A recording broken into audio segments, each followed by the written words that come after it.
ধূমপান স্বাস্থ্যের পক্ষে ক্ষতিকারক। এটি ক্যান্সারের কারণ। আমাদের ভিডিও আপনাদের কেমন লাগছে? ভালো লাগলে অবশ্যই কমেন্ট করে সাবস্ক্রাইব করে জানাবেন। আপনাদের কমেন্ট, সাবস্ক্রাইব আমাদের মনোবল আরও বাড়াবে। ধন্যবাদ। কেশবপুর নামে এক গ্রামে থাকত রামু আর তার বউ সীমা ও তাদের ছেলে রোহান। কি গো, কাজে যাবে তো? বেলা তো অনেক হলো। ঠিক টাইমে না কাজে গেলে আবার মহাজন বকাবকি করবে তো।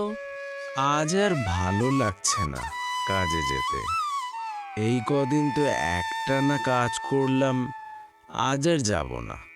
ও, ভালো লাগছে না যখন, থাক তাহলে। আজ আর যেতে হবে না, কাল থেকে যাবে এখনই।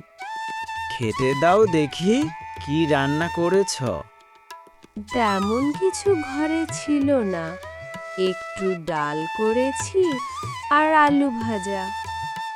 ও গিন্নি, রোজ রোজই এক রান্না ভালো লাগে বলো? কি করব বলো, ছেলেও এক কথা বলছে আর তুমিও বলছো। ঠিক আছে, আমি তাহলে বাজারে গিয়ে একটু ভালো মন্দ কিছু আনি।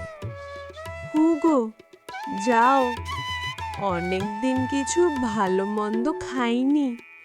ছেলেটা বায়না করছিল শেষ গরমে খিচুড়ি মাংস খাবে বলে।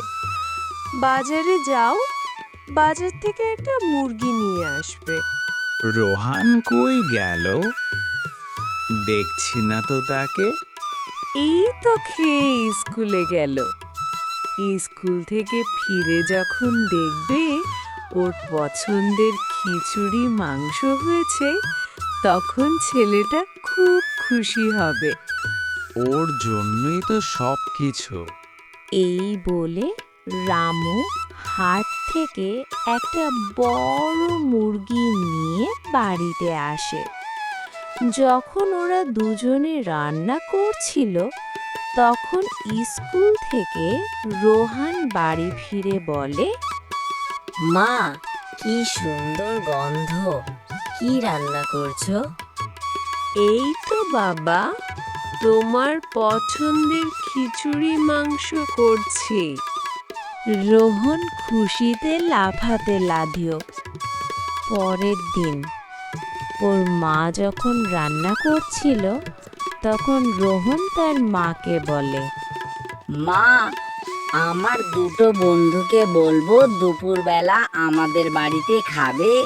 ও বাবা, এ তো খুব ভালো কথা। তুমি তোমার বন্ধুদেরকে ডেকে নিয়ে এসো দুপুরে, তাহলে একসাথে খাবো সবাই মিলে।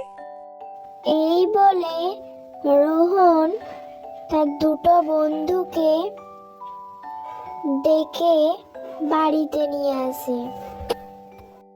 খেতে খেতে রোহন তার মাকে বলে, মা, আজকের রান্নাটা খুব সুন্দর হয়েছে। আর মা, তুমি কখন খাবে?